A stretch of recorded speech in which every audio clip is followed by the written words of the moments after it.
Bonjour Nicolas, bonjour à toutes et à tous. Nous sommes dans les 3 jours un peu particuliers.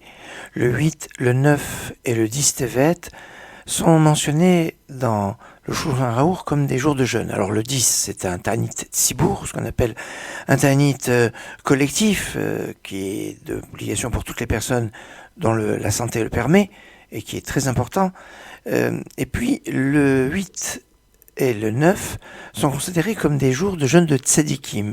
Le 8 par rapport à la traduction de la Torah en grec à l'époque du roi Ptolémée Philadelphe qui avait demandé de traduire la Torah en grec par 70 ou 72 sages qu'on appelait la traduction des Septante.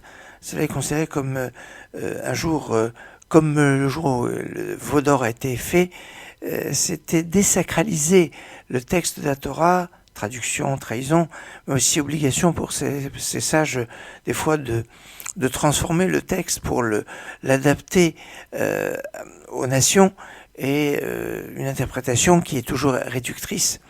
Alors ça c'est pour le 8. Le 9, le Shulchan Aruch dit on ne sait pas pourquoi. Alors peut-être il ne sait pas pourquoi parce que ce que dit le Rama, c'est que c'était le jour de la disparition de Ezra Sofer, Ezra le scribe, au tout début du deuxième temple. Mais dans les textes des prières du 10 Tevet, dans le rite séfarade, il est marqué que c'est le 10 Tevet que c'est arrivé, la disparition de Ezra et de Nehemia, et dans les slichot du rite ashkénaze, c'est marqué que c'est le 9.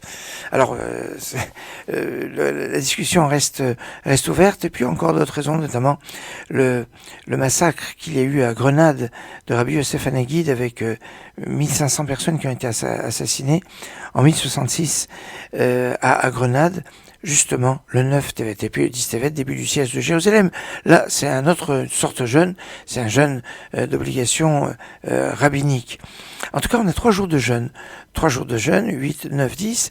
Ça nous fait penser que le 10 Tevet, parce que c'est la date du 10, est en rapport avec le 10 Tishri, le jour de Kippour. Jour de jeûne qui est respecté même s'il tombe Shabbat. D'un autre côté, le Abu Dharam nous dit que si le 10 Tevet tomberait Shabbat, on aurait peut-être dû jeûner, même Shabbat, vu que c'est le début de la catastrophe, vu qu'il est marqué dans le texte d'Ézéchiel, Etsem Hayom, exactement ce jour-là, mais Rashi et Rambam ne sont pas d'accord avec l'Abu Dharam, et l'Alara aurait suivi, le Rashi Abu Dharam, je dis aurait suivi, parce que le 10 Tevet ne peut jamais tomber un Shabbat. Par contre, c'est le cas cette année, il peut tomber un vendredi, et quelque part il va bousculer le Shabbat, puisqu'on va rentrer dans le Shabbat en étant en jeûne, chose qui n'est pas évidente. Il y a un débat dans le Talmud, est-ce qu'on peut rentrer Shabbat à jeûne? L'Alara est que un jour de jeûne ne peut être considéré comme un jour de jeûne que quand on arrive jusqu'à la nuit. Donc on cassera le jeûne du 10 Tevet avec le Kiddush à la nuit tombée.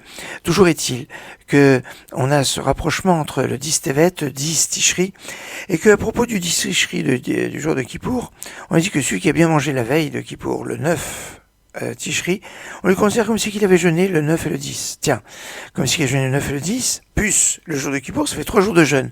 Tiens, 3 jours de jeûne pour Kippour, 3 jours de jeûne liés au 10 Tevet, et puis un autre jour qui ressemble à Kippour, c'est Kippour qui ressemble à Kippourim.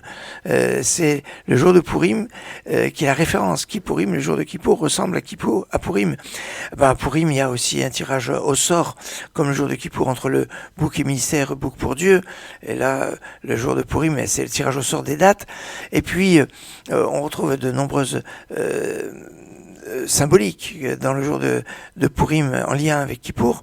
Et à propos de Pourim, on connaît dans l'histoire d'Esther qui avait demandé de jeûner 3 jours. Tiens, en plus de ça, à propos du jeûne, on jeûne la veille de Pourim, le 13 Adar, mais si le 13 Adar tombe Shabbat, comme le cas cette année, eh bien on jeûne pas le Shabbat, pas le vendredi, mais le jeudi qui est en fait le 11 Adar, et donc on a le 11, 12, 13 qui sont liés au jeûne quelque part de veille de Pourim. Donc on retrouve ce même principe de 3 jours de jeûne pour le 10 Tevet, pour Kippour et pour Pourim.